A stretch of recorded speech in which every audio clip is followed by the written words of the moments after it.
All right, we're live. It's Wednesday, and I've got a special guest today, Cliff Weiner from the POA, is the president of the Property Owners Association.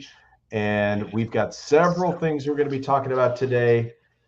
There are a lot of things, Cliff has been with us a couple of times over the last year and always brings a lot of value. And I know he's going to bring a ton of value today. We're going to be talking about a little bit about politics. We're going to be talking about Sumter County commissioner openings in the election and supervisor openings in certain districts. And we're going to be talking about the apartments. This has been something we haven't talked a lot about, but apartments around the Spanish Springs area. That's been an issue. A lot of people are for it and then against it. So there's a little bit of controversy there. Of course, we're going to be talking about the fire district as well. We've got, and that's been going on for quite a while. So, Cliff, welcome. Thank you. I'm glad you're to here. be here. Yes. So, look, there's always a lot of things going on, and I want to start here.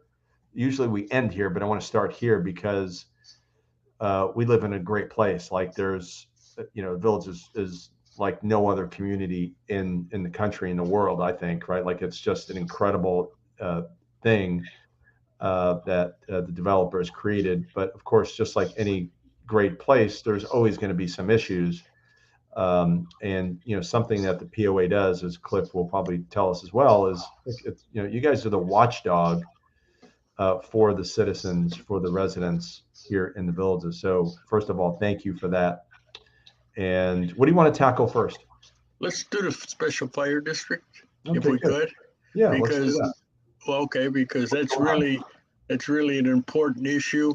It has passed both the Senate and the House in Florida, and it's sitting on the governor's desk, and he's going to expected to sign the bill. So that's all said and good. POA fought really hard to get a special fire district because the way it was operating before, our fire district was controlled by Sumter County. We had the fire trucks, but the finances and everything else came through Sumter County. So what does that mean? So for people like there's some people already know what that means, but some people, a lot of the people that watch this are thinking about moving to the villages, by the way. So what does that really mean for future residents? Okay, well, what it means is right now every rooftop pays $124 for fire district, and then on your tax bill, on your non-ad valorem taxes, everybody pays approximately in Sumter County $275. It varies here and there.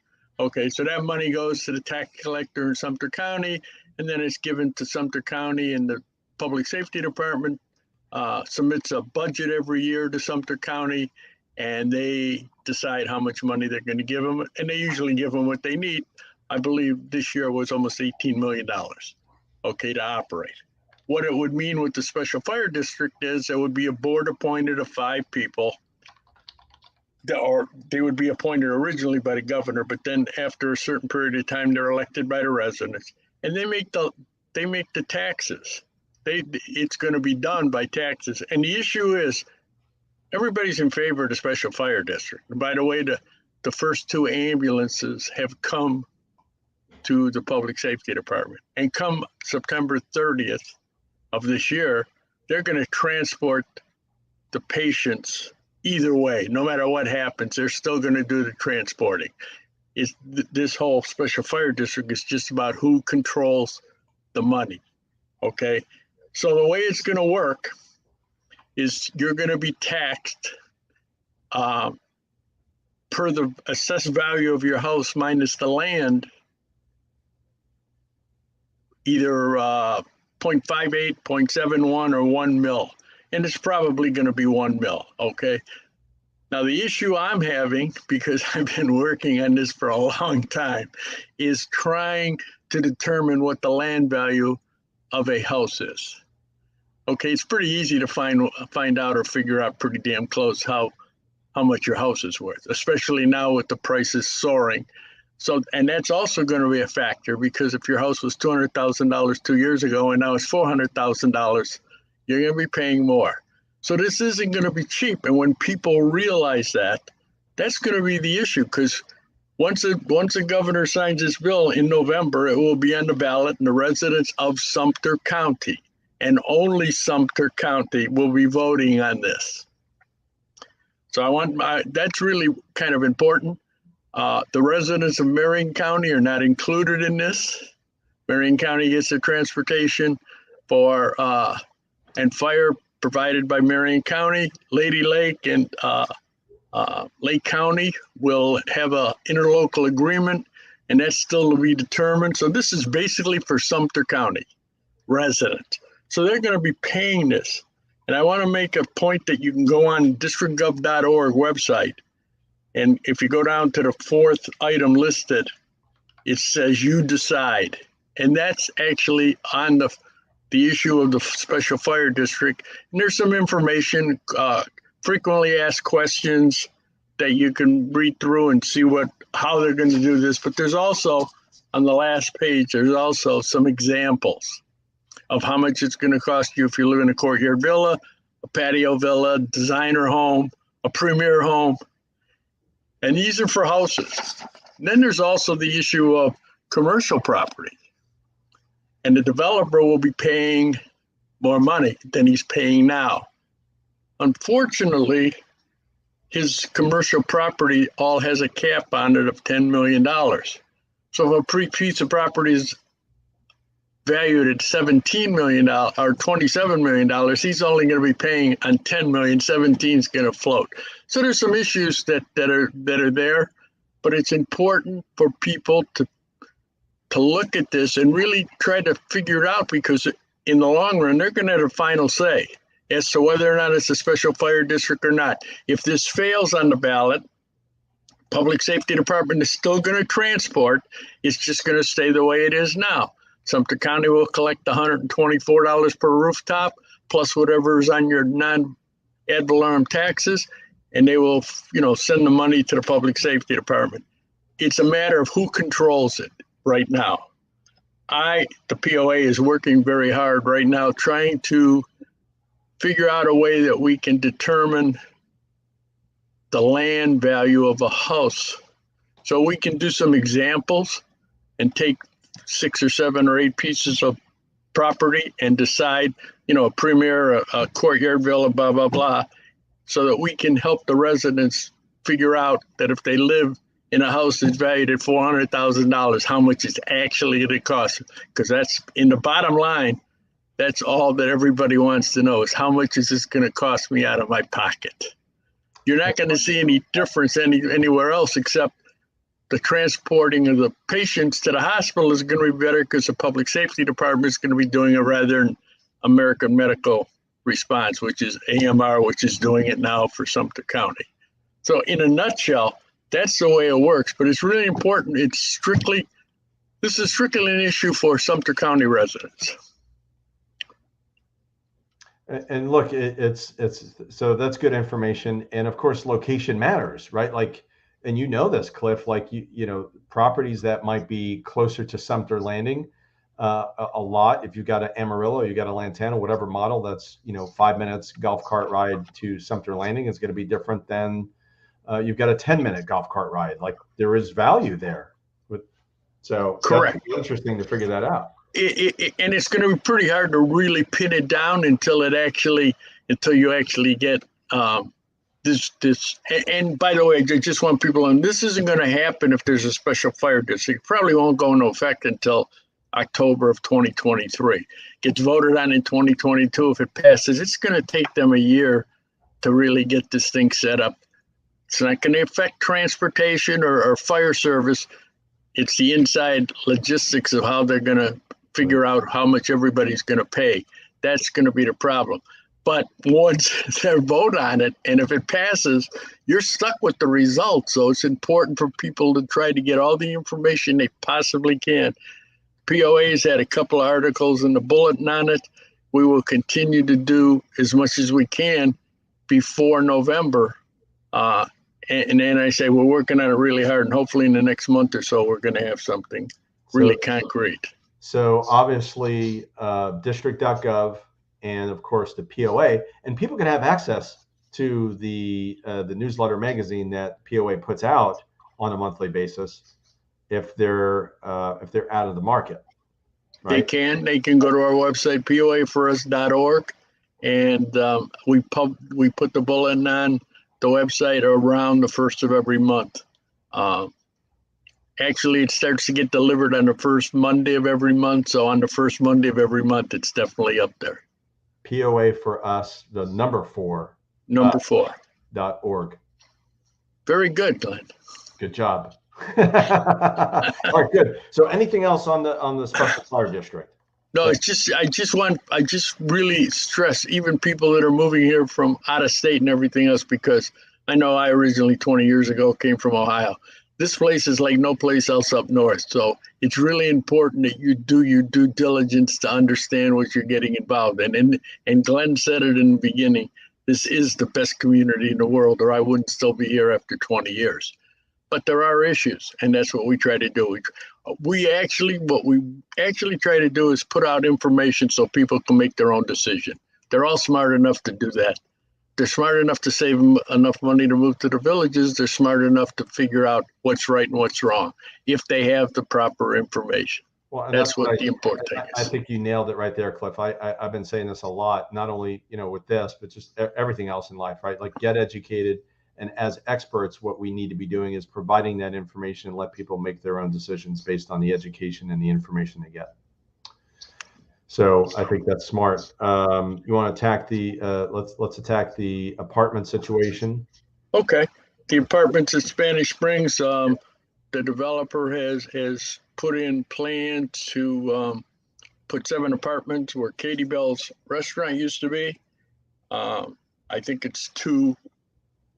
I think it's 3 1-bedroom and 4 2-bedroom, I believe, is what he put plans in for. I will tell you that there's a survey right now on poaforus.org, which is our website, for people to take as to whether or not they're in favor or opposed of the apartments. You said it before when we first started, there's a lot of controversy on this issue. Some people are for it, some people are against it. What are the positive? Let's talk about that. I mean, and I'm not asking you to tell us what side you're on this, but what are the pros and cons on both sides? What are the Well, positives? I think some of the pros are, you're close to downtown or a square, you're close to restaurants, you're close to shopping, you can walk to almost all of those things. So that's a positive. Okay. On the other hand, you're going to have music playing from 4 o'clock until 9 o'clock every night. I actually don't know if apartments are good or bad, and I'm not trying to make that decision at all. But what I am trying to do is help the Sumter County Commissioner, or the Lady Lake Commissioners make a decision as to what they're going to do, because it's going to go before them, and they are having a meeting on May 2nd. The only issue or the only topic on the agenda that month or that meeting is going to be these apartments. They want to hear from residents. I have talked to the mayor of Lady Lake on several occasions, and all they want is people to show up. And if you're for them, that's great. If you're against them, that's great. They don't want to be the ones to make the decision. They want the residents to tell them what they want to do.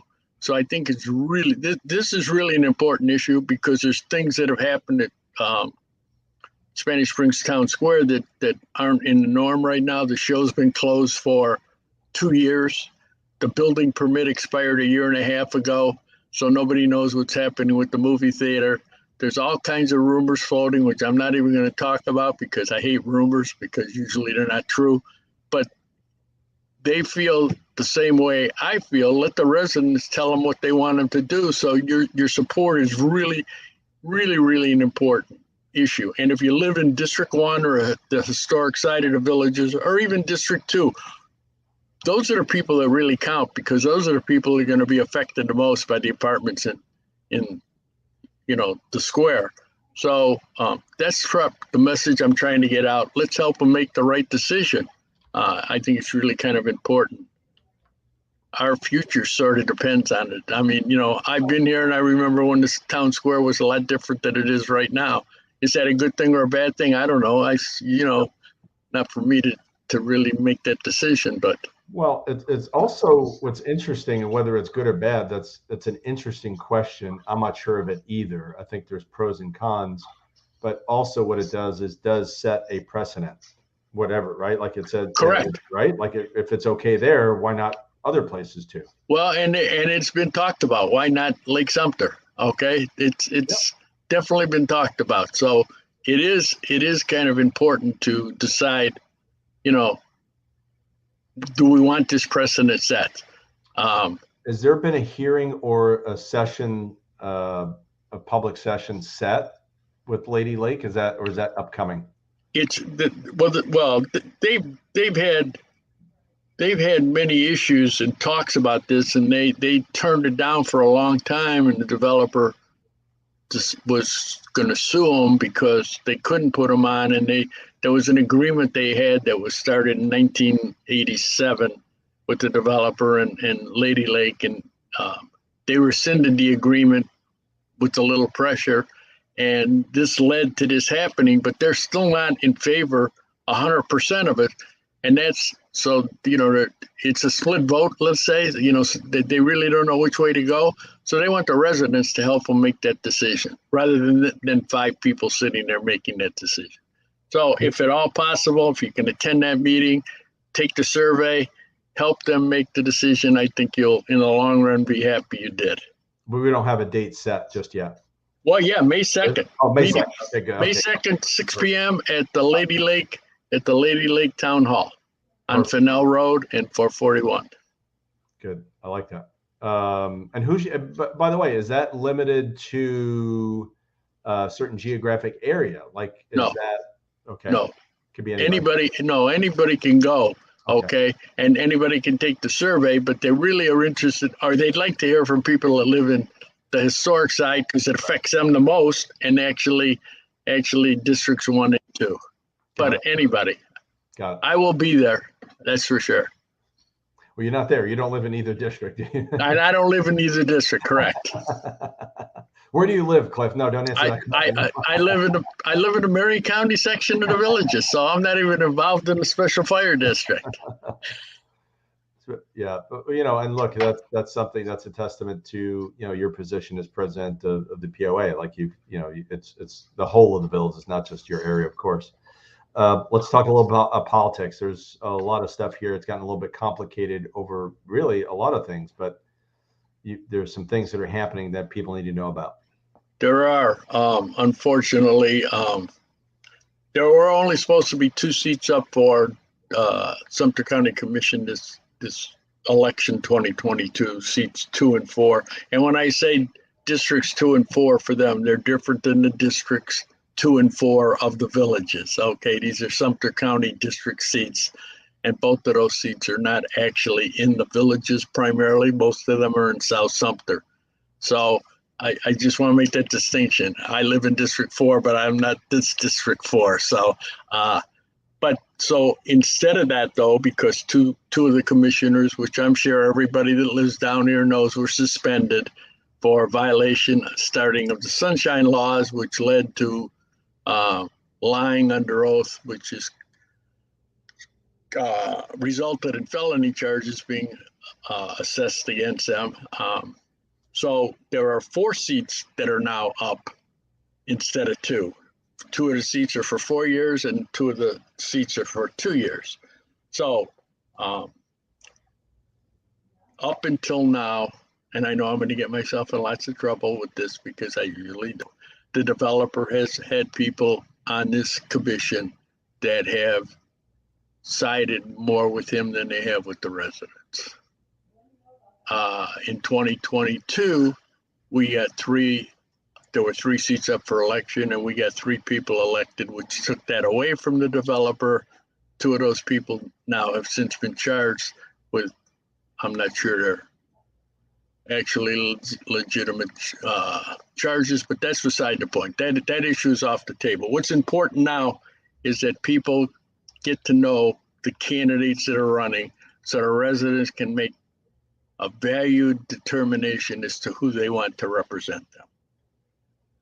On June 21st at Everglades Rec Center, the POA has its monthly meeting, and we will be having a candidate night for all the candidates that are running for those 4 seats and a couple of other offices that are up for election. In District 1, there are 3 people running. In District 2, there are 2 people running. In District 4, there are 4 people running. In District 5, there are 3 people running. So it's important that people get to hear these candidates and get to see them. And while we're on this topic, the POA takes its membership meetings. Because of what Glenn started with this, I decided to try it too, and we live stream our meetings. So thank you for that. And the results have been pretty good. We're getting 300, 400, 500 sometimes views on a meeting. So the information is getting out there. So if you can't come to my meeting at Everglades, you can at least look at it afterwards. We have it on our Facebook page, POA of the Villages, or it's posted on our website the day after the meeting, and you can go look at it. You can go over and over and over and listen to the candidates. Hopefully we'll get to ask them some pertinent questions as to what their goal is for running and what their intentions are to help the residents of Sumter County. But it's important that people look at this and figure out which candidates are better for them, because a couple of candidates still favor the developer, I'm afraid. A little bit of balance would be good for sure. Yeah, there would be. And then something else I want to talk about, Glenn, real quickly is there's a couple, Enscott, North Sumter Utility Dependent District, which is the governing body of our water, sewer, trash pickup. Okay, has 2 seats that are up for election, and that's really an important board to people that 99% of the people in the villages don't even know exists. Okay, and they make the rates that we pay for all of those entities. So there are 2 seats up for those, for that board. Hopefully they'll be there and that we can make a decision on that. But the other thing I want to talk about is in the districts, number of districts in the villages, and there's 13 of them right now. There is not one candidate running that is opposed. Not one. There was one that was opposed, and it was a death on District 2's board, so he applied for that seat and got it. So now there are no seats that are opposed. I need residents that think they might be interested in whatever district it is, because every district has at least 2 seats open for election in November. They think about getting into the race. It's really, really important. You can't try and fix a problem if you don't try and do something about it. You can't complain about a problem. For the people that don't know this, like there's a lot of people like, okay, this is interesting. A lot of people are not used to the whole district system. Like they're not familiar with it. What does that position do? What's the responsibility? The responsibility of the district supervisors is the financial responsibility of their district. Okay, how the money is spent to keep their little area up to the way it's supposed to be. If you come from up north or probably anywhere else in the country, you've never run into a government like this. It's like nothing I've ever seen. I'm sure most people don't. And it's really kind of confusing at first, but the best way to try to figure it out is go to a couple of your district meetings and see what happens. Okay. And I will say that there will be some seats. There will be some seats available on the AAC Amenity Authority Committee that will be up for election in November. That's probably the most important board in this community, because they control all of the amenity monies north of 466, with the exception of the money that is used to repay the bonds. And they have complete authority. So that is really the most important board in the villages, as far as I'm concerned. And there are 3 seats that will be up for election. So I think, and we will probably get a chance to talk about that maybe down the road, because that's not, they can't even qualify for that yet. That doesn't start until May. So it's important that people try to figure out if they want to get involved, to be honest with you. You know, it's interesting. As you're talking about this, Cliff, I'm thinking, you know, there's been so many changes in the real estate market, which I've been talking about over the last couple of years. And it looks like we've got some similar change coming up on the government side too. Like you've addressed several things that look like change is coming, and not necessarily that it's bad, good or bad. It's just different. There's some different things that are coming up. There are some different things that are coming up. And because the Villages is changing, and you probably more than anybody realize it, because the Villages north of 44 is much different than the Villages south of 44.